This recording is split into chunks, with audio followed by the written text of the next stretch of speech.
ব্যাকুল সাধক ফের অজানার উদ্দেশ্যে পাড়ি দিয়ে শিবরাত্রি উপলক্ষে এলেন অমরকণ্টক।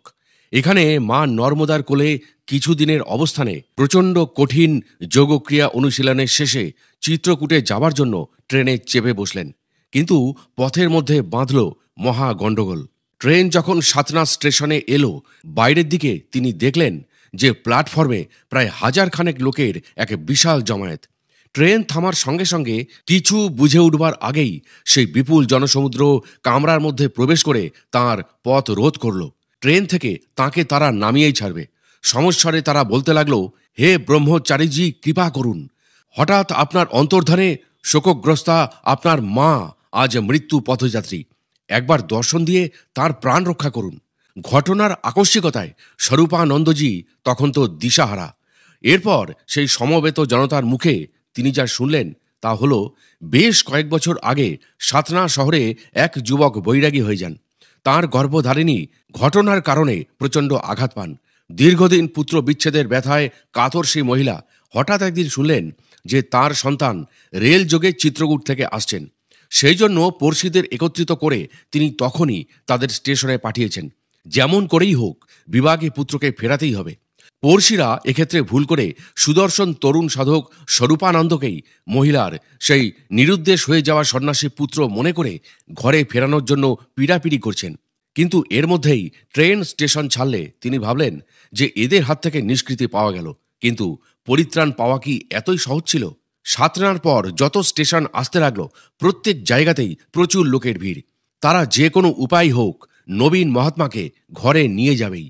মায়ের কোলে তাদের সন্তানকে ফিরিয়ে দেওয়া না পর্যন্ত যেন তাদের স্বস্তি নেই। যাই হোক, তিনি খুব গোপনে ট্রেনে মানিকপুর এসে অন্তর্হিত হলেন। তখন তাঁর কপর্দক শূন্য অবস্থা। কোনো রকমভাবে পৌঁছালেন চিত্রকূট। এই চিত্রকূট পর্বতাঞ্চল থেকেই শ্রীরামচন্দ্রের অবতার লীলার শুরু। এখানকার ভূমি তাঁর পদস্পর্শে পবিত্র। মনোরম পাহাড়ি পরিবেশ সাধনার পক্ষেও বড়ই অনুকূল। প্রতিদিন ভোরবেলায় পাহাড়ি ঝর্ণায় স্নান শেষ করে একান্ত নিষ্ঠাভরে সমস্ত দিন যোগ ও ক্রিয়ায় কঠোর অনুশীলন এবং দিনের শেষে কিছু অরণ্যের ফলে ক্ষুধার নিবৃত্তি করেন। প্রতিদিন এই রকমভাবে 7 দিন পেরিয়ে গেলে তিনি আবার পথে বেরিয়ে পড়লেন। উদ্দেশ্য সেই কাশী। কাশী হল মর্ত্যের স্বর্গ।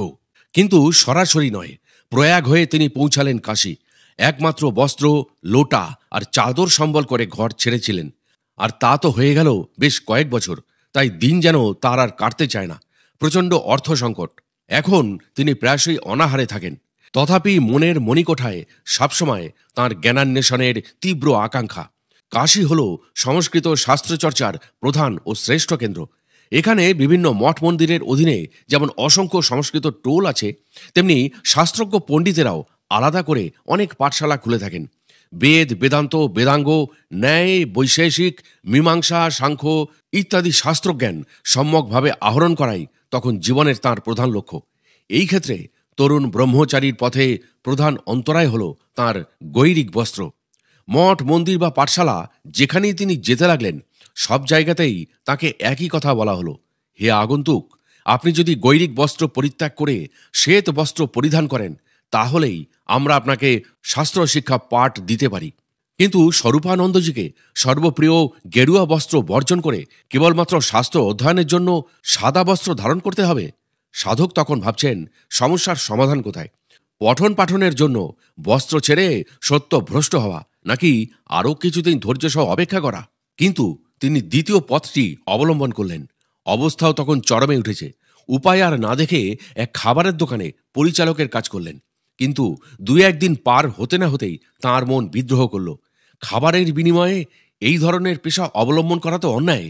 তখনই তিনি কাজ ছেড়ে দিলেন। ফলে পরিস্থিতি আরও জটিল হয়ে উঠল। ইতস্তত ঘুরতে ঘুরতে অবশেষে কাশী থেকে এলেন বেনিয়াবাদ। তখন চলছে টানা 3 দিনের তাঁর অনাহারের জীবন। ক্ষুধার অন্ন তো দূরের কথা, তৃষ্ণার জলও যেন তাঁর কাছে দুর্লভ। আপন ভোলা সাধকের তাতে কিন্তু বিন্দুমাত্র ভ্রুক্ষেপ নেই। চিত্ত তো পরমানন্দের বিরহে ব্যাকুল। আর আছে উচ্চতর শাস্ত্র জ্ঞানামৃত পানের ঐকান্তিক তৃষ্ণা। আবাল্য, অভাব, অনটন, দারিদ্র্য কাকে বলে স্বরূপানন্দজি বা পূর্বজীবনের পথিরাম তা জানতেনই না। জন্ম থেকেই সাধুভাব তাই কোনো কিছু যাচাই করাও প্রকৃতির মধ্যে তাঁর পড়ত না।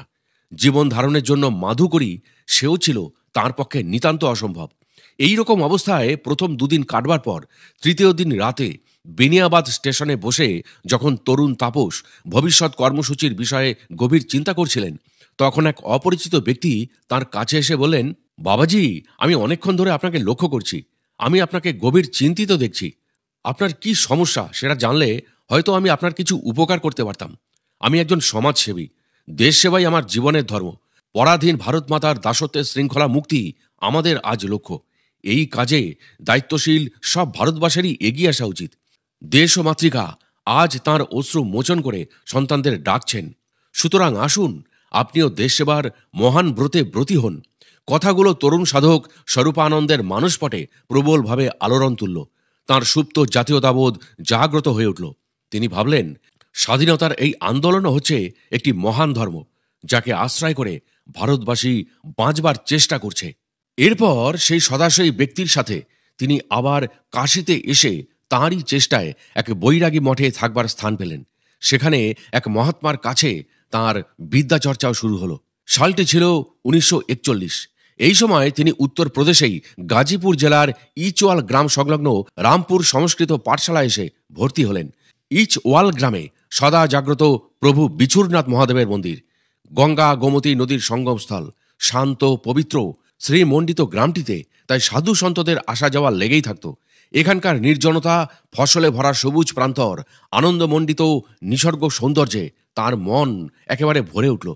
প্রতিদিন সূর্যোদয়ের বহু আগেই তিনি শয্যা ত্যাগ করে 6 কিলোমিটার দূরে গঙ্গার পুণ্য সঙ্গমে স্নান করে নিজের হাতে প্রচুর ফুল তুলে উপনীত হতেন স্বয়ংভূ প্রভু বিছুরনাথ মহাদেবের মন্দিরে। একনিষ্ঠ কায়িক সাধনা ও সংকল্পে অবশেষে কৈলাসপতি তুষ্ট হলেন। সেদিনও বিছুরনাথ মহাদেবের মন্দিরে গিয়ে ভক্তপ্রবর স্বরূপানন্দজি ধ্যান জপে বসেছেন। গভীর রাত্রির দীর্ঘ প্রহর ভাবাবেশে স্বরূপানন্দজির কেটে যাচ্ছে।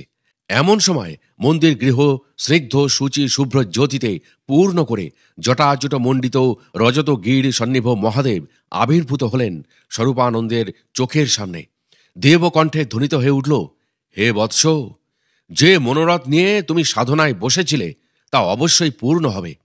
তোমার সিদ্ধির কল্যাণ ধারায় ভবিষ্যতে লক্ষ লক্ষ নরনারী উপকৃত হবে এবং যোগ বিভূতি বলে শরণাগতের ক্লেশ হরণে অচিরেই তুমি পরিণত হবে সাক্ষাৎ মৃত্যুঞ্জয়ী মহাদেবে। ভাবাবিষ্ট তরুণ মহাত্মা স্বরূপানন্দজি প্রভু মহাদেবের নয়নাভেরা মূর্তি দর্শনে একেবারে সংবিধারা হলেন। অযাচিত সৌভাগ্যে তিনি হলেন কৃতার্থ। অতুলনীয় বাগ্মিতা, অফুরন্ত প্রাণশক্তি, করতলগত ঋদ্ধি সিদ্ধি, দীর্ঘ সৌম্য কায়া, সুসংগঠক শুদ্ধ সত্তা, আপাপবিদ্ধ সাধকের সাত্ত্বিক সংস্কারে প্রভাবিত হয়ে অবশেষে এই অঞ্চলের আপামর জনসাধারণ মেনে নিলেন যে তিনি সত্যিই স্বরূপানন্দ, চিদানন্দ ঘন অখণ্ড আনন্দ, যার স্বরূপে নিত্য বিরাজমান, নিরাসক্ত সদা হাস্যময় সন্ন্যাসীর সার্থক নামকরণ।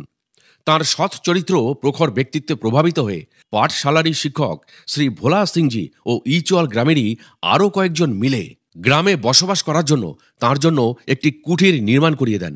এই কুঠি আজও মুক্তি কুঠির বা মুক্তিধাম নামে বিখ্যাত। গ্রামের আপামর জনসাধারণের কাছে তো তিনি একান্ত আপনজন, পরিবারেরই একজন। পাঠশালায় সকলের সাথে একত্র পঠন পাঠন করলে কি হবে? আসলে তো তিনি স্বামীজির ভগবৎ আদিষ্ট পুরুষ। তাঁর লীলা সাধারণের বোধ বুদ্ধির অতীত। সেই সময়কার এক অলৌকিক ঘটনার উল্লেখ এখানে অত্যন্ত প্রাসঙ্গিক হবে।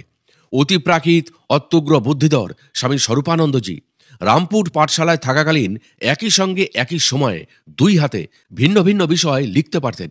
তার এই ধরনের অত্যাশ্চর্য ক্ষমতা পাঠশালার সহপাঠী বিদ্যার্থী থেকে শুরু করে পণ্ডিত মশাইরে পর্যন্ত বাকরুদ্ধ হয়ে যেতেন। জন্ম বিভাগে স্বামী স্বরূপানন্দজির অন্তর ছিল চিরদিনই আসক্তিশূন্য। সর্বত্যাগী বিষয় বাসনার পাপমুক্ত সাধকের সাথে পাঠশালার অপর এক শিক্ষার্থী হরিনাথের প্রগাঢ় বন্ধুত্ব তৈরি হয়। একদিন সেখানকারই কোনো একটি বিশেষ কাজের জন্য স্বামীজি বাইরে গিয়েছিলেন। পাঠশালাটি ছিল গাছপালা দিয়ে ঘেরা, তাই অরণ্যে ঢাকা এই জায়গায় বিষধর সাপ বা বিছে কোনো কিছুরই অভাব ছিল না। এদিকে সামান্য অসাবধানতায় সেই দিনই হরিনাথ সর্পদংশনে মারা গেলেন। ঘটনার আকস্মিকতায় সকলেই তখন শোকে মুহ্যমান। দীর্ঘদিন একত্রে থাকার ফলে পরস্পর বিদ্যার্থীদের মধ্যে মিত্রতা গড়ে উঠেছিল। এখন এরা চিন্তিত হলো যে হরিনাথের মৃত্যুতে আমাদের যদি এই অবস্থা হয় তো স্বামীজির অবস্থা হবে বর্ণনার অতীত। কিন্তু সমস্ত আশঙ্কাকে নস্যাৎ করে দিয়ে বিকেলে ফিরে এসে তিনি যখন সব শুনলেন তখন কিছুক্ষণ চুপ থেকে তিনি বলেছিলেন, হরিনাথ মারা গেছে। ব্যাস, বিরক্ত মার্গের অনুসরণকারীর মধ্যে নেই আর কোনো পরিবর্তন। সবকিছুই আগের মতো, যেরকম ছিল সেই রকম। রামপুর পাঠশালার 6 কিলোমিটার দূরেই প্রবাহিত হয়েছে গঙ্গা নদী। সময়টাও বর্ষাকাল। দুকুল ছাপিয়ে গঙ্গা প্রবল বেগে প্রবাহিত হচ্ছে। তার দুর্বার গতি তখন অপ্রতিরোধ্য। গঙ্গা থেকেই এই সমস্ত অঞ্চলে কৃষকরা কৃষিকার্যের ব্যবহার্থে একটি পরিখার নির্মাণ করান। কিন্তু সেই গহ্বরের পরিধি এতটাই চওড়া ছিল যে সেটা পার হওয়া ছিল অসম্ভব ব্যাপার। একদিন বিদ্যার্থীরা সকলে মিলে এক লাফে পরীক্ষা পার হওয়ার প্রতিযোগিতার আয়োজন করল। প্রস্তাবে সানন্দে সকলেই রাজি। প্রতিযোগিতাও যথাসময় শুরু হয়ে গেল। কিন্তু এ কি, নালীটা এতই চওড়া যে সেটা কেউ যে পার হতে পারছে না। সকলেই পরাজিত। এরপর স্বরূপানন্দজি সামনে এগিয়ে এলেন। সকলেই অতি উৎকণ্ঠায় অপেক্ষা করছেন। হঠাৎ যেন সেখানকার আকাশ বাতাস কাঁপিয়ে মাত্র এক পলকের মধ্যেই ব্রহ্মচারীজি স্বরূপানন্দজি পরীক্ষার ওপারে পৌঁছে গেলেন এক লাফে। প্রায় 25 ফুট চওড়া নালা চোখের পলকেই তিনি অতিক্রম করলেন। এ যে তাঁরা নিজের চোখে দেখেও বিশ্বাস করতে পারছেন না। তার চলার গতি, ছন্দ সবকিছুই ছিল অত্যাশ্চর্য। ক্ষিপ্র দুরন্ত বেগের অধিকারী স্বামীজির সঙ্গে গঙ্গা স্নানে কেউ গেলে তার অবস্থা হতো অত্যন্ত সঙ্গীন। দেখা যেত যে স্নানের শেষে স্বামীজি পাঠশালায় ফিরে এলেও তার সহপাঠী বিদ্যার্থীরা তখনও গঙ্গার ধারেই হয়তো পৌঁছাতে পারেনি। একবার এই চলেরই দুটি নবীন যুবক স্বামী স্বরূপানন্দের সাথে গঙ্গা স্নানে গেলেন। নিমেষের মধ্যেই স্বরূপানন্দজি গঙ্গায় ডুব দিলেন। এদিকে স্বরূপানন্দজি ডুব দেওয়ার পর প্রায় 15-20 মিনিট হতে চলল। গঙ্গা থেকে তিনি যে আর উঠছেনই না। তখন সেই পরিস্থিতিতে সেই যুবকেরা খুব চিন্তিত হয়ে পড়লেন। উৎকণ্ঠা, সংশয়, ত্রাস তাদের এমনভাবে গ্রাস করল যে তারা চলবার শক্তি হারিয়ে ফেললেন। দুজনের কেউই ভেবে উঠতে পারছেন না যে তারা তখন কি করবেন। ঠিক সেই মুহূর্তে তাদের সকলকে উদ্বেগ মুক্ত করে যোগীরাজ স্বরূপানন্দজি ভেসে উঠলেন জলে। জলের ভেতরই পদ্মাসনে বসে স্বামীজির মুখে তখন মৃদুমন্দ হাসি। তাকে এইরকম অবস্থায় দর্শন করে যুবকেরা তো বাকরুদ্ধ। অতল জলের মধ্যে দীর্ঘ সময় তিনি কি উপায়ে মানুষের মতো জীবিত থাকতে পারেন তা তাদের বোধ বুদ্ধির অগম্য ছিল। মহাতপস্বী স্বরূপানন্দ এইবার দিঘৌরি ত্যাগ করে নর্মদা তটে অবস্থিত ব্রহ্মাণ্ড ঘাটের দিকে যাত্রা করলেন। কাকচক্ষু নর্মদার নিস্তরঙ্গ জলে ঢেউয়ের খেলা। পর্বত উপত্যকার মধ্যে পাকদণ্ডী পথ, দুপাশে শাল ও সাজা গাছের সারি, তার মধ্যে আমলকি, ভেলা, লেবু এই সমস্ত গাছের ঝাড়। এমনই মনোরম পরিবেশ নর্মদার দক্ষিণ তটের নরসিংহপুর জেলার অবস্থিত ব্রহ্মাণ্ড ঘাটের। সাধক জীবনের প্রথম অবস্থায় স্বামীজি স্বরূপানন্দজি এখানে প্রায়ই আসতেন। সুতরাং জায়গাটি তার মোটামুটি জানা ছিল। এই জায়গায় এক টাপু অর্থাৎ মা নর্মদার অতল জলরাশির ঠিক মধ্যে অজানা প্রকৃতির কোনো কারণে বদ্বীপের সৃষ্টি হয়েছে। সেই দ্বীপের মধ্যে এক মহাত্মা তার সাধন কুটির মন্দির নির্মাণ করে গভীর তপস্যা করতেন। স্বামীজি সেই মহাত্মার সন্ধান পেয়ে তাঁর কাছে থেকে সেবা কার্যে লেগে গেলেন। যোগীরাজ মহাত্মা প্রতিদিন সকালে 6 ঘন্টা শীর্ষাসনে জপ ক্রিয়া করতেন। নির্জন নিস্তরঙ্গ সেই পরিবেশে স্বরূপানন্দজিও তাঁর সঙ্গে সাধনায় মগ্ন হলেন। যোগীরাজ মা কালীর উপাসক ছিলেন। তার অধিগত মন্ত্র ছিল সর্বসিদ্ধ। তিনি স্বামীজি মহারাজের একাগ্রতা, নিষ্কাম নিরাসক্ত জীবনে গভীরভাবে প্রভাবিত হয়ে তার সব সিদ্ধ মন্ত্র সৎ পাত্ররূপ স্বরূপানন্দজিকে অর্পণ করবেন বলে ঠিক করলেন। যোগীরাজের নিজের ভাষায়, হে বৎস, জীবনে অনেক অনেক বছর অক্লান্ত পরিশ্রম সাধনায় যে সিদ্ধি আমি লাভ করেছি তা নিঃশেষে নিঃসীমে আজ আমি তোমায় দান করব। ভগবতী মহাকালীর এমনই নির্দেশ। তিনি বলেছেন, আমার সাধনার সকল শ্রেয় ভোগ করবার অধিকারী পুরুষ কেবলমাত্র তুমি। তাই হে নরশ্রেষ্ঠ, আমার সাধনার ভার গ্রহণে আমাকে মুক্তি দাও। আজ আমি ভ্রমণে বার হব। এরপর একদিন শুভ মুহূর্তে সেই মহাযোগী গুপ্ত সাধকের কাছ থেকে স্বামীজি স্বরূপানন্দজি শ্রীবিদ্যা ও মহাকালীর সমন্বয়ী সেই মহামন্ত্র লাভ করে গুরুর আজ্ঞায় আবার পথে বেরিয়ে পড়লেন। এবার তাঁর লক্ষ্য পায়ে হেঁটে ভেড়াঘাট। রাস্তায় পড়ল ঝাঁসি ঘাট। এরপর ঝাঁসি ঘাট থেকে ভেড়াঘাট। সেই স্থান থেকে দেওগাঁও, শ্রীনগর, ঝোতেশ্বর হয়ে পরমহংসের গভীর জঙ্গলে তিনি এসে উপস্থিত হলেন। সেটা 1942 সালের কথা। সাধক স্বরূপানন্দের মধ্যে তখন দেখা গিয়েছে দিব্যোন্মাদের অবস্থা। দিন রাত জগন্মা তার ধ্যানে বিভোর, বাইরের জগতের সঙ্গে তার কোনো সম্পর্কই নেই। ভাবাবিষ্ট দেহে মহাবায়ুর কেবল ঊর্ধ্বগতি, বক্ষ আরক্তিম, চক্ষু পলকহীন, নিদ্রার লেশ মাত্র নেই। তীব্র গায়ের জ্বালায় তাঁর সদাই অস্থির অবস্থা। জগৎ জননী ভগবতী রাজ রাজেশ্বরী জগদম্বার চরণে এই সাধক প্রবরের বারংবার এই মিনতি ছিল, হে মাতা, কৃপা করে দর্শনদানে পুত্রকে কৃতার্থ করো। পরমহংসের ঘনঘোর নির্জন নিপাট জঙ্গলে হিংস্র পশুদের নির্ভয় আস্তানা। তারই মধ্যে প্রকৃতির নির্ঝর মাঝারে এক শিলাখণ্ডে বসে চলতে লাগল পরমহংস প্রবরের কঠোর তপশ্চর্যা। বাঘ, চিতা, ভাল্লুক, বন্য মহিষ যেখানে অবাধে নিষ্কণ্টক বিচরণ করে, সেই জায়গায় ভগবতীর প্রত্যাদেশে দিন, মাস, বছর অতিক্রম করে স্বরূপানন্দজির চলতে লাগল গভীর কঠোর তপস্যা। সাধন সিদ্ধির পথে কোনো ক্রিয়াই, কোনো কর্তব্যই তিনি অকরণীয় রাখলেন না। মনুষ্য জীবনের পরম মঙ্গলময়ী ভগবতীর সাক্ষাৎ দর্শন যে তাঁর চাই চাই। পিতামাতার স্বভাবজাত শুদ্ধতা ও পবিত্রতা নিয়ে তিনি জন্মেছেন। নিজের অন্তরেও প্রেম ভক্তির অকলান ঐশ্বর্যের স্রোত সদা প্রবাহমান। অধ্যাত্ম জীবনের পরম প্রাপ্তির জন্য সর্বস্ব পণ করে দুর্বার গতিতে তিনি ছুটিয়ে দিলেন তাঁর বিজয়রথ। মাতৃ সাধক প্রেমিক স্বরূপানন্দের হৃদয় কিন্তু মাঝে মধ্যে যন্ত্রণায় অস্থির হয়ে ওঠে। আরাধ্য বিগ্রহের স্থূলরূপ দর্শনের জন্য আর কতকাল অপেক্ষা করতে হবে তাকে? এই ব্যাকুলতা একদিন তাকে যেন উন্মাদ করে তুলল। অন্তরে তিনি বিচার করলেন, ভগবতীর চরণে এত আরতি কি সব বিফলে যাবে? পাষাণ মূর্তির মধ্যে চিন্ময়ী সত্তার প্রকাশ কি জাগবে না? মা কি সন্তানের সাথে কেবল ছল লীলা খেলাই করবেন? এরপর একদিন গভীর রাত্রে জীবন মরণ পণ করে সেই দিব্য শিলাখণ্ড বিচারশালার ওপর তিনি বসলেন। জগন্মাতা সেদিন তাঁর এই বীর সাধককে আর এড়াতে পারলেন না। ধ্যানমগ্ন তাপসের সম্মুখে আবির্ভূতা হলেন জগৎ জননী। অমৃত জ্যোতির প্লাবনে শুদ্ধ চৈতন্যের উদ্ভাসে জগৎ চরাচর যেন ভেসে গেল। সাধক স্বরূপানন্দের সমস্ত সত্তা যেন তাঁর ভিতর নিমজ্জিত হচ্ছে। বড় সুন্দর অপরূপ দর্শন আনন্দময়ী রাজ রাজেশ্বরী ভগবতী ত্রিপুর সুন্দরী দেবীর। প্রাতঃকালীন সূর্যের ন্যায় রক্তিম বর্ণ, ত্রিনয়ন রক্তপট্ট বস্ত্র পরিহিতা, রক্ত কমলে অধিষ্ঠিতা চতুর্ভুজা মা জগৎ জননী বোধাতীত চিন্ময় রাজ্যে। এরপর স্বরূপানন্দজি প্রবেশ করে অচেতন হলেন এবং স্বর্গীয় জ্ঞানের আলোকে হয়ে উঠলেন ঐশী শক্তিধর পরম পুরুষ।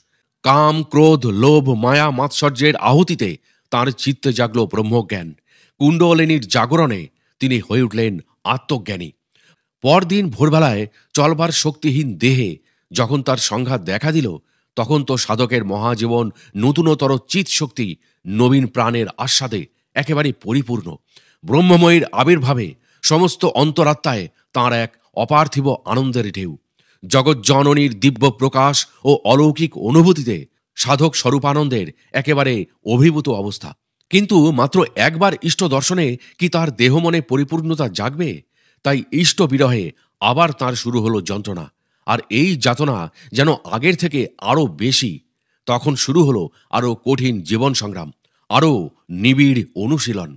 শাপত সংকুল গহন অরণ্যে গাছের পাতা, বুনো কন্দমূল আর ঝর্ণার জলকে আশ্রয় করে নিশ্ছিদ্র নিছক অন্ধকারে মাতৃচরণে আশ্রয়ে পড়ে থাকলেন তিনি। স্বরূপানন্দের আশা একবার যখন কাছে এসেছেন জগৎ জননী, তখন দ্বিতীয়বার আর বিমুখ করবেন না। মাত্রাতিক্ত পীড়নে দেহমন তখন তার কাতর। জ্যোতির্ময় দেখা কি আর পাওয়া যাবে না? ভীষণ দোটানায় দুলতে দুলতে দ্বিতীয়বারও পেয়ে গেলেন অনন্ত দর্শন ও সান্নিধ্য লাভ। এদিকে মাও তার প্রিয় পুত্রকে ছেড়ে থাকতে পারলেন না। তার দিক নির্দেশ, ভালো মন্দ সকল কিছুর ভার নিজের হাতে নিয়ে সন্তানকে চালিত করতে শুরু করলেন। বারংবার দর্শনে এইভাবেই ইষ্টের সঙ্গে সাধক স্বরূপানন্দের একাত্মতা বাড়তে লাগল।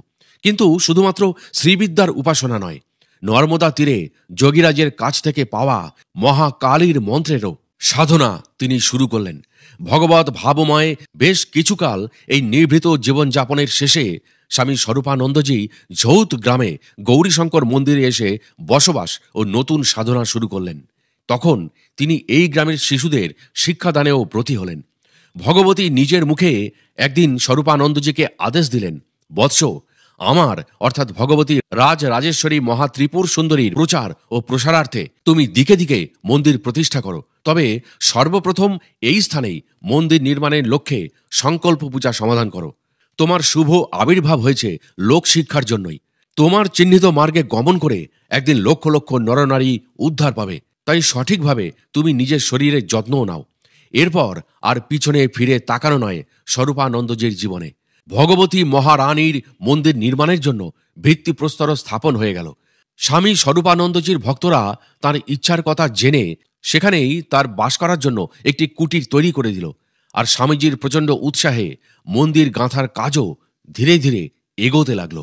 স্বরূপানন্দজি যেখানেই থাকতেন ভক্তের দল স্থানটাকে ভরিয়ে রাখত। আর পরে সেখান থেকে তার চলে যাওয়ার পর বিয়োগ ব্যথায় সকলেই হতো খুব কাতর। তাঁকে ঘিরে সাধু সন্ত ব্রহ্মচারীদের এক বৃহৎ দল সদা সর্বদা থাকতেন। সকলের সঙ্গেই স্বরূপানন্দজির সমভাব ও সমব্যবহার তার চরিত্রের উজ্জ্বল গুণ ছিল। শ্রী বাবাজি বেশ কিছুকাল অটল নিয়ম সর্বদাই পালন করতেন। যেমন রাতে তিনি তার কুটিরে কাউকেই থাকতে দিতেন না। প্রতিদিন ভোরবেলায় 3টের সময় শয্যা ত্যাগ করে সৎসঙ্গে প্রধানত বৈরাগ্যের ওপর চর্চা হতো। এরপর সকাল 9টা থেকে 10টা পর্যন্ত তিনি শ্রীমদ্ ভগবদ্ গীতার যে কোনো 2টি শ্লোকের ওপর প্রবচন দিতেন। আবার দুপুরবেলা 3টে থেকে সৎসঙ্গ শুরু হয়ে রাত্রি পর্যন্ত চলত। সেখানে ভক্তরা সবাই মিলেমিশে শ্রী রামচরিত মানুষের পাঠ, ভজন ও ভগবত চর্চায় অংশগ্রহণ করতেন। এর কিছুকাল পর স্বামী স্বরূপানন্দজির আবার ইষ্ট দর্শনের আকাঙ্ক্ষা ব্যাকুল হয়ে উঠল। ফলে আর কি একটানা 21 দিনের মৌন অজ্ঞাতবাস চলল। সিদ্ধ পুরনো পরিবেশে মন অচিরেই ভগবতীর ধ্যান ও তন্ময়তায় ভেসে গেল। সেখানকার আকাশচারী পাখিরা, বনের পশুরাও তার আগমনে দলে দলে ছুটে আসতে লাগলো। তাদের মধ্যে কয়েকটি শাবক সহ একটি বাঘের পরিবারের কথা সবিশেষ উল্লেখ্য। হিংস্র পশুরাও স্বরূপানন্দের সামনে এসে পরমানন্দে মাথা নিচু করত। পাখিরা আহ্লাদে কলতান জোরে। সেখানে তাদের খাদ্য খাদকের সম্পর্ক শেষে শুধুই মিলন উৎসব। একান্ত আপনজনকে ফিরে পেয়ে বনচারীরাও খুবই আনন্দিত। আর স্বামী স্বরূপানন্দজিও কখনো পরমহংসীর পর্ণ কুটিরে, কখনো বিচারশালায় গিয়ে ধ্যানমগ্ন হয়ে পড়তেন। রাত্রিবাস্ত তার প্রাকৃতিক লতাগুল্ম দিয়ে নির্মিত দোলনাতেই হতো। এইভাবে 1 মাসের বেশি কাটানোর পর তিনি দক্ষিণ ভারতের দিকে যাত্রা করলেন। তখন 1948 সাল। দক্ষিণ ভারতের শৈল শহর দিব্য রামেশ্বরম ধামেই তিনি সর্বপ্রথম এলেন।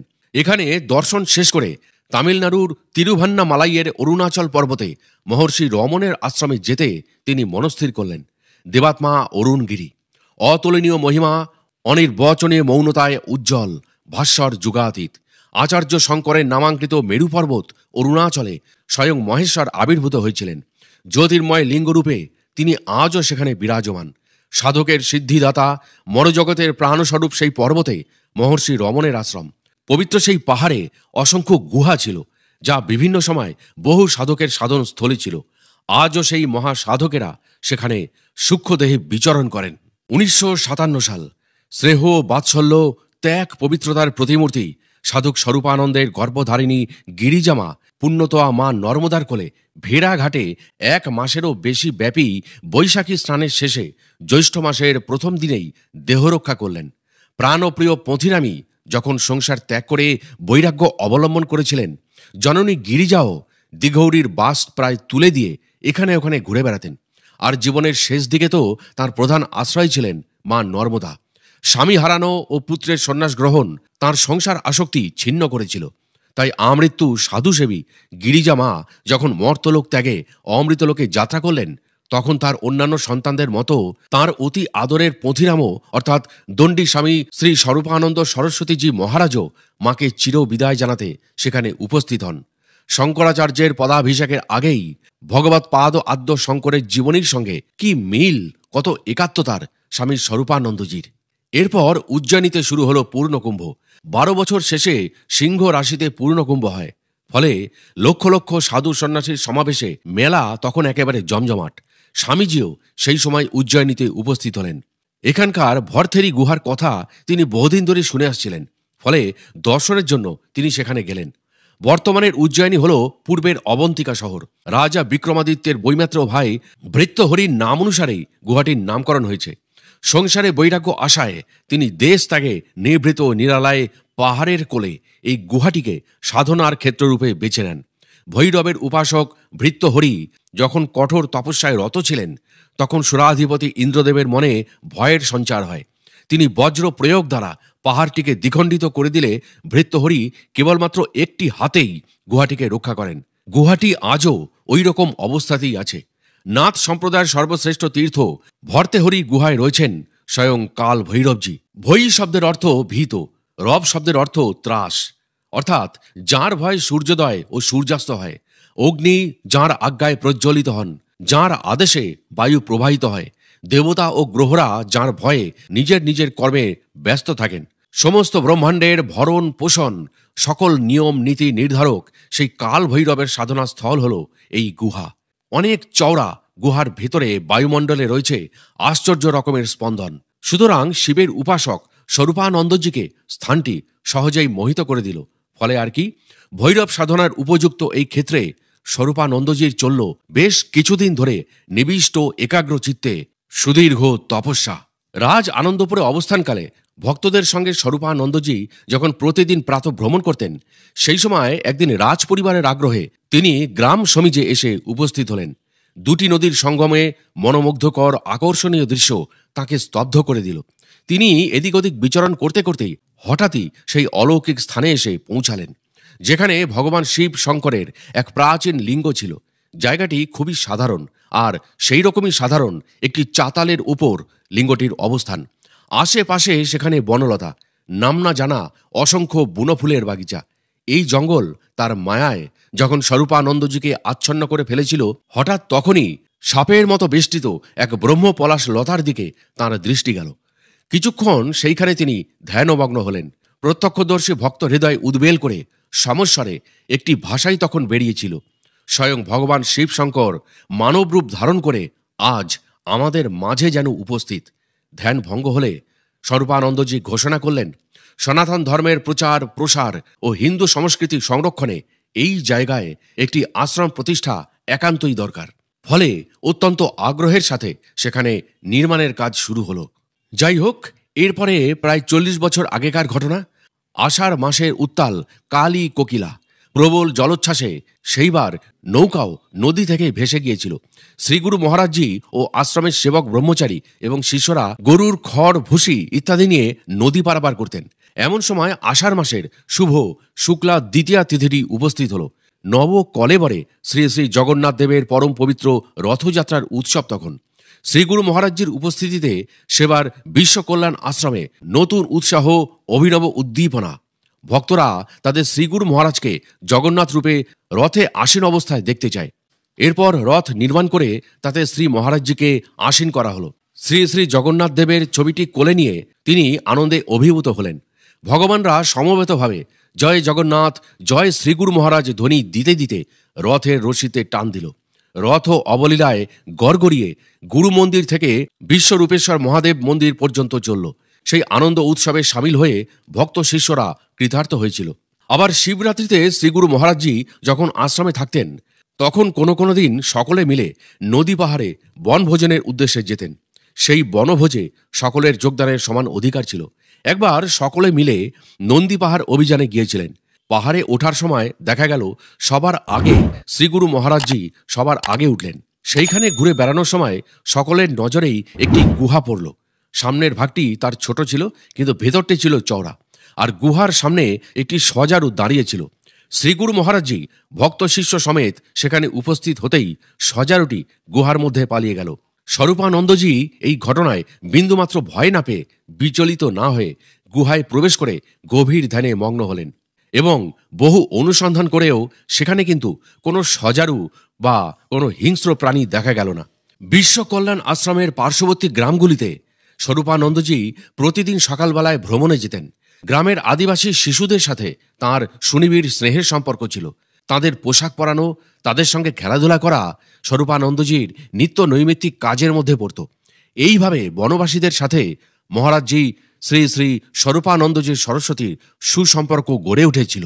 এই গ্রামের পার্শ্ববর্তী কোয়েল বা কোকিলার তটবর্তী গ্রাম সমীজের কাছাকাছি একটি উঁচু পর্বত ছিল। জনসাধারণ তাকে বায়ুবীরা রঙ্গবীরা বা শিব পর্বত নামে জানত। প্রায় 1000 ফুট উঁচু পর্বতের শিখর থেকে পার্শ্ববর্তী অঞ্চল বড়ই মনোরম লাগত। শিখর থেকে ভগবান বায়ুবীরা হনুমানজির ভব্য মূর্তি ও মন্দির চমৎকারিত্বে ভরা ছিল।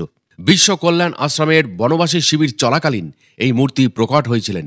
স্থানীয় জনসাধারণ থেকে শুরু করে ভারতবর্ষের বিভিন্ন প্রান্ত থেকে আসা হাজার হাজার দর্শকের সামনে এই ঘটনাটি ঘটেছিল। জগৎগুরু শঙ্করাচার্যজি মহারাজের আজ্ঞায় 1978 সালে আধ্যাত্মিক উত্থান মণ্ডল মহিলা শাখার নেতৃত্বে একটি দল ওই পর্বতে সর্বপ্রথম আরোহণ করেছিল। ঘটনাটি বেশ আলোড়ন তুলেছিল। ফলে গীতা জয়ন্তীর দিন স্থানীয় কিছু ব্যক্তির সঙ্গে আশ্রম প্রধান ব্রহ্মচারী কৈবল্যানন্দজিও পর্বতের শীর্ষে উঠেছিলেন। পর্বত উপত্যকা ও তার পাদদেশের অনাবিল সৌন্দর্যে সকলেই মন্ত্রমুগ্ধ ছিল। ব্রহ্মচারীজির সঙ্গে পারলিপোষ, আনন্দপুর, রঙ্গিকুচা, জোড়াবাড়ি, টেকন পাহাড় তথা দোলকি গ্রামের অধিবাসী ও বিদ্যালয়ের বালক বালিকারাও সেখানে ছিল।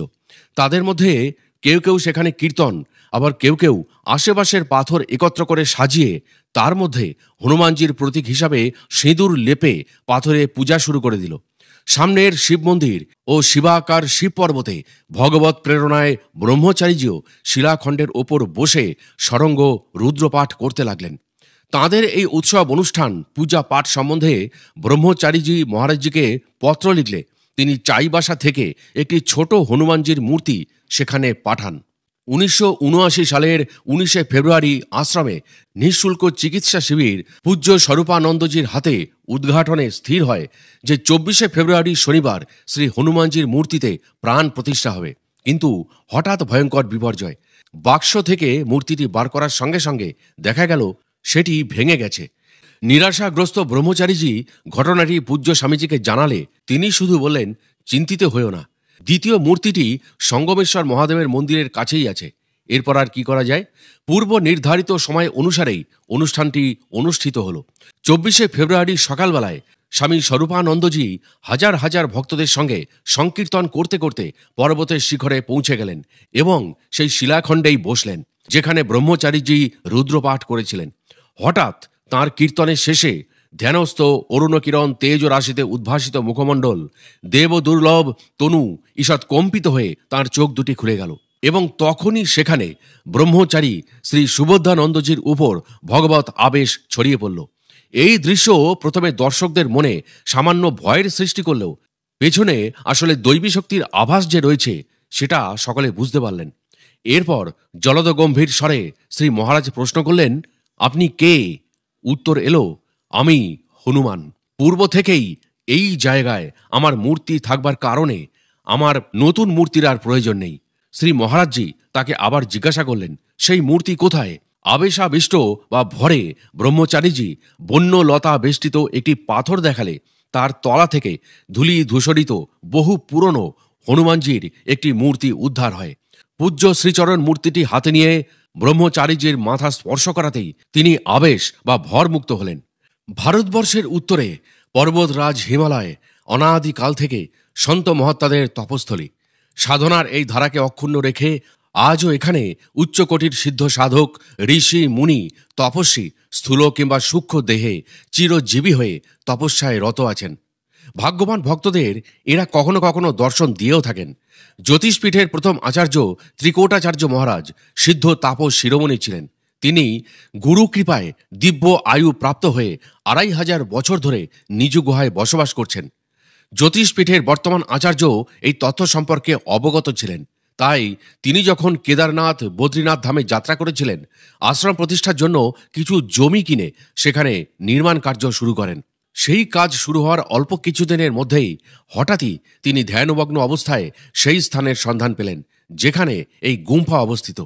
গুম্ফাটির নাম ছিল তোটাকাচার্য গুম্ফা। তখনই ব্রহ্মচারী নিজানন্দজিকে আদেশ দিয়ে গুহার খোঁজে পাঠালে ব্রহ্মচারীজি অনুসন্ধানের শেষে 30 ফুট লম্বা, 20 ফুট চওড়া ও 10 ফুট উচ্চতা বিশিষ্ট একটি বিশেষ স্থান আবিষ্কার করেন। দিব্যভাবে পরিপূর্ণ অদ্ভুত গুহাটি পরিষ্কার করে কয়েকজন শিষ্যসহ শ্রী মহারাজজি সেখানে পদার্পণ করে ভাবতন্ময় হয়ে পড়লেন। ভাবাবিষ্ট অবস্থাতেই তার মুখ থেকে নিঃসৃত হল, এই সেই স্থল যেখানে উপবিষ্ট হয়ে ভগবান আদি শ্রী শঙ্করাচার্য তার প্রস্থান ত্রয়ীর ওপর ভাষ্য রচনা করেন এবং ভগবতী জগজ্জননী মা রাজ রাজেশ্বরীর জ্যোতিরূপের দর্শনে নিজ জীবন কৃতার্থ করেছিলেন। সেই জ্যোতি থেকেই মঠের নাম জ্যোতির্মঠ এবং এরপরে তার অপভ্রংশ হয় যোশীমঠ। এই জীর্ণ গুহাটি উদ্ধারের পর সেই গুহায় তিনি স্ফটিকমণির শিবলিঙ্গ ও ত্রোটকাচার্যের মূর্তিও স্থাপন করান। প্রাকৃতিকভাবে ওমকার রূপে নির্মিত গুহাটিতে ধ্যানমগ্ন হলে স্পষ্টতই প্রণব নাদ শোনা যায়। মাত্র কয়েক বছর আগেকার ঘটনা। গুহা রক্ষণাবেক্ষণের কার্যে নিযুক্ত ব্রহ্মচারী রামস্বরূপজি একদিন প্রত্যুষে পূজা করার জন্য গুহার দ্বারপ্রান্তে উপস্থিত হয়ে আশ্চর্য হতচকিত হয়ে যান। ভিতরে তিনি স্পষ্ট খড়মের শব্দ ও তার পেছনে গুহার মধ্যে তার চিহ্ন তার দৃষ্টিগোচর হয়। দৈবাধীন ব্যাপারটি আরও কিছু ভক্তদের নজরে এসেছিল। 1943 সালে বারাণসী কারাগার থেকে স্বামীজি মুক্ত হয়ে অনুভব করেছিলেন পুলিশ ও বিদেশি শাসকের আতঙ্কে, অত্যাচারের ভয়ে সাধারণ জনমানুষ তার সাথে কথাবার্তা ও মেলামেশা করতে ভয় পাচ্ছে। সুতরাং কি আর করা যাবে? নিঃসম্বল নিঃসঙ্গ অবস্থায় নর্মদার তীরে তিনি শুরু করলেন পরিভ্রমণ। নর্মদার উত্তর তটে ব্রহ্মাণ্ড ঘাট থেকে ঝাঁসি ঘাট। ঝাঁসি ঘাটে যখন তিনি গুহার মধ্যে তপস্যারত, সেই সময় এমন একজন সহৃদয় সজ্জনের সঙ্গে তার আলাপ হয়েছিল, যিনি পরমহংসী গঙ্গাক্ষেত্রের হদিশ স্বামীজিকে দিয়েছিলেন। এরপর ঘুরতে ঘুরতে তিনি পরমহংসী অঞ্চলের দিকে এসে এখানকার প্রাকৃতিক সুষমা ও নৈসর্গিক আনন্দে আকৃষ্ট হয়ে সেখানে আটকে গেলেন। আর সেই শুরু হলো তার আধ্যাত্মিক পথে যাত্রা। ওই যাত্রার শেষ দিকে ভগবতী দর্শন ও আত্মজ্ঞান লাভে ধন্য জীবন মায়েরই নির্দেশে শুরু করেছিলেন ভব্য মন্দির নির্মাণের সেই পরিকল্পনাটি, যে মন্দিরের নাম ছিল পরমহংসী গঙ্গাশ্রম। গভীর জঙ্গলে ঢাকা পরমহংসীতে পৌঁছানোর জন্য তখন কোনো দিক থেকেই কোনো রাস্তা ছিল না। পশুদের পদচিহ্ন অনুসরণ করেই গোলক ধাঁধার মতো সেই বনে যাওয়া। তবুও ভয়ঙ্কর বন্যপ্রাণী অধ্যুষিত জঙ্গলেই 1967 সালে শুরু হয়ে গেল ভগবতী রাজ রাজেশ্বরী মহা ত্রিপুর সুন্দরী মন্দিরের কার্য। পার্শ্ববর্তী গ্রামীণ জনতার সাহায্যে ধীরে ধীরে অগ্রসর হতে থাকে নির্মাণ পদ্ধতি। জনমানব শূন্য সড়কবিহীন বিকরাল বনাঞ্চলে কেমন করে সম্ভব হবে দেবালয়ের গঠন? সকলের মনেই তখন একই প্রশ্ন। ওদিকে অন্তরাল বাঁশিড়ি জগন্ময়ের মুখে তখন শুধুই মৃদুমন্দ হাসির খেলা। মাতৃগত প্রাণ সন্তানের মনোবাঞ্ছা পূরণে লীলাময়ী কোনো দিক থেকেই কোনো ত্রুটি রাখলেন না। খুবই ভয়ানক বিপদসংকুল যে অরণ্যে দিনের বেলাতেও সূর্যালোক প্রবেশ করতে ভয় পায়, যে তটের নামের উচ্চারণে সাধারণ মানুষ জ্ঞান পর্যন্ত হারায়, বর্ষাকালে যেখানকার মাটি জানু পর্যন্ত কাদায় ভরা, সেখানে মন্দির তৈরির উপযুক্ত পণ্য নিয়ে যাওয়া যাবে কিভাবে? বিদ্যুৎ, জল কিংবা রাজমিস্ত্রি মজুরকে একত্র করে কাজ করা যে কি কঠিন, তা শুধুমাত্র অভিজ্ঞরাই বলতে পারবেন। কিন্তু জগৎ জননীর যিনি পরম প্রিয়, আনন্দের ধন, তার কাছে তো কোনো অভাব অন্তরায় হয়ে আসতে পারে না। ফলত নির্মাণ কার্য নির্দিষ্ট ছন্দেই এগিয়ে চলল, আর সরকারি সাহায্যও কিছু কিছু আসতে লাগলো। বলা হয় যে পূজ্যবাদ শ্রী শ্রী স্বরূপানন্দজির বিশিষ্ট ব্রহ্মচারী শিষ্য শ্রী নিজানন্দজি দেবালয় নির্মাণের জন্য গ্রামে গ্রামে সাইকেলে ঘুরে অর্থ সংগ্রহ করতেন। প্রাসঙ্গিক একটি সত্য ঘটনার কথা এখানে উল্লেখ করা হচ্ছে। এই চ্যানেলের শ্রোতারা যেন এই ঘটনাটি কল্পিত কাহিনী রূপে গ্রহণ না করেন। রাজস্থানের মুসলিম বাস্তুকার শ্রী কাশিম ভাই একদিন রাত্রে স্বপ্নে দিব্য তনুধারী গৈরিক বস্ত্র পরিহিত সৌম্যকান্তি মাথায় বিশাল জটাধারী এক মহাত্মার দর্শন লাভ করেন। স্বপ্নেই তিনি যেন কাশিম ভাইকে নির্দেশ করেন যে, উঠো, মধ্যপ্রদেশের নরসিংহপুর জেলার গোটেগাঁও নামক স্থানে পরমহংসী গঙ্গা নামে নির্মীয়মান আশ্রমের কাজ তোমাকেই করতে হবে, তাই তুমি সত্বর ওই জায়গায় উপস্থিত হও। কাশিম ভাই ঘটনাটির কথা তার স্ত্রীকে বললে তিনি ঘটনাটিকে তার মনের ভুল বলে শুয়ে পড়তে বললেন। কিন্তু স্বপ্নটি কাশিম ভাইয়ের মধ্যে গভীরভাবে রেখাপাত করল। সকালবেলার শান্ত মনে তিনি স্বপ্নের কথা চিন্তা করে ওই মহাত্মার একটি ছবি এঁকে ফেললেন। এইবার তিনি মধ্যপ্রদেশে যাবেন বলে স্থির করলেন। তিনি ভাবলেন যে বাস্তবে যদি ওই মহাত্মার দর্শন পেয়ে যান তো তার নির্দেশ অনুসারে মন্দির নির্মাণ করবেন, নচেত বাড়ি ফিরে আসবেন। এর আগে তার পরিবারের কেউ কখনো মধ্যপ্রদেশ যাননি। এরপর মনের মধ্যে ওই সৎ বিচারটি নিয়ে কাশিম ভাই নরসিংহপুর জেলায় এলেন। এখানে তিনি গোটেগাঁও আশ্রমের খবর পেয়ে সেখানে এসে উপস্থিত হলেন। সংযোগবশত শ্রী মহারাজজি তখন আশ্রমে প্রবচন করছিলেন। কাশিম ভাই প্রবচনের জায়গায় শ্রোতাদের পিছনে বসে পড়লেন। শ্রোতাদের পিছনে বসে শ্রী মহারাজজিকে দেখছিলেন। তার সঙ্গে তার নিজের আঁকা মহারাজজির চিত্রটিও ছিল। সামনে বসে থাকা মহাত্মাজি এবং নিজের হাতে আঁকা স্বপ্নাদৃষ্ট সাধুর ছবি নিয়ে যখন তিনি মিলিয়ে দেখলেন, তখন তার গায়ের লোম একেবারে খাড়া হয়ে উঠল। তিনি দেখলেন যে তার স্বপ্নে দেখা মহাত্মা ও সামনে বসে থাকা মহাত্মার মধ্যে কোনো পার্থক্যই নেই। ঘটনাটিকে তিনি নিজের জীবনের দৈবিক পরিবর্তন রূপে স্বীকার করে তিনি ভাব বিহ্বল চোখে মহাত্মাজির চরণে পড়ে গেলেন। শ্রী মহারাজজিকে যখন কাশিম ভাই তার স্বপ্নের কথা বললেন, তখন তিনি খুশি মনে ও হাসি মুখে তিনি মন্দির নির্মাণের আদেশ দিলেন ও আশীর্বাদ করলেন। শ্রী কাশিম ভাই ভগবতী শ্রী রাজেশ্বরী মায়ের বিভিন্ন স্থান মন্দিরের গর্ভগৃহ নির্মাণের সৌভাগ্য অর্জন করেছিলেন। মন্দিরের মুখ্য শিখর দক্ষিণ ভারতীয় শৈলীতে তামিলনাড়ুর স্থপতি শ্রী চিদাম্বরমের দ্বারা সম্পন্ন হয়েছিল। এই বিশাল মন্দিরটি নির্মাণ করতে 18 বছর সময় লেগেছিল। মন্দিরে উত্তর ও দক্ষিণ ভারতীয় স্থাপত্যের নিদর্শন আছে। মন্দিরটি 225 ফুট উঁচু। আসলে বিধির বিধান অনুসারেই ধীরে ধীরে রূপায়িত হয়েছিল সাধকের পরিকল্পনা। পরমহংসী গঙ্গা আশ্রমে পাহাড়ি শৃঙ্খলার মধ্যে আজ যেখানে শ্রী বিদ্যার অধিষ্ঠাত্রী দেবী ভগবতী শ্রী রাজেশ্বরী মহা ত্রিপুর সুন্দরী মায়ের বিশাল সৌম্য মন্দিরটি প্রতিষ্ঠিত, ঠিক ওই জায়গাতেই বহু আগে থেকেই দেবী মায়ের একটি ছোট্ট থান বা স্থান ছিল। সুতরাং প্রথম থেকেই যেন ভগবতীর প্রত্যাদেশ ছিল যে ভবিষ্যতে এই স্থানে আরও একটি নবতম শক্তিপীঠ ও আত্মিক পুনরুদ্ধারের মহৎ কেন্দ্র স্থাপিত হবে। 1973 সালে জ্যোতিষ পীঠাধীশ্বর জগৎগুরু শঙ্করাচার্য রূপে অভিষিক্ত হওয়ার পর মায়ের আশীর্বাদ যেন স্বরূপানন্দের ওপর দ্বিগুণ মাত্রায় বর্ষিত হতে লাগলো। চিৎ শক্তি স্বরূপিণী মা নর্মদার 7 ক্রোশ দূরত্বের মধ্যে সুউচ্চ মনোরম পর্বতীয় উপত্যকা সবুজ বনানী পরিবেষ্টিত দেবালয়টিতে আদ্যাশক্তি স্বরূপিণী ভগবতী রাজেশ্বরী শ্রী মহা ত্রিপুর সুন্দরী দেবীর প্রাণ প্রতিষ্ঠা 1982 সালের 26শে ডিসেম্বর শুভ পৌষ শুক্লা একাদশী তিথিতে শৃঙ্গেরি পীঠের জগৎগুরু শঙ্করাচার্য স্বামী শ্রী অভিনব বিদ্যা তীর্থজি মহারাজের হাতে সুসম্পন্ন হয়। মধ্যপ্রদেশের ইতিহাসে প্রথমবার 10 লক্ষেরও বেশি মানুষের সমাবেশে এমন প্রাণ প্রতিষ্ঠা সম্পন্ন হয়েছিল। গোটে গাঁও থেকে পরমহংসী আশ্রম পর্যন্ত ভক্তদের দীর্ঘ লাইন দেখা গিয়েছিল। অনেকে তো গাছের ওপর উঠে এই অদ্বিতীয় সমাবেশ দর্শনে নিজেকে ধন্য করেছিলেন।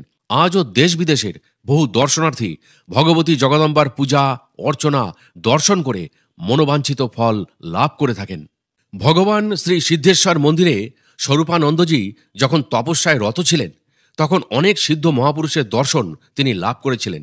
তাই তিনি আধ্যাত্মিক উন্নতির প্রসারের উদ্দেশ্যে আগের সেই জায়গায় শ্রী সিদ্ধেশ্বর বাবার মন্দির নির্মাণ করিয়েছিলেন।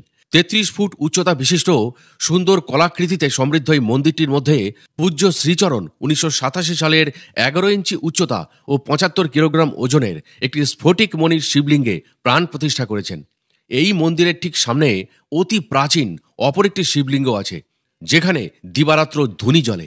এই ধুনির ভস্য বা বিভূতি কপালে লাগালে দৈহিক তাপ ও দুঃস্বপ্ন থেকে মুক্তি ঘটে।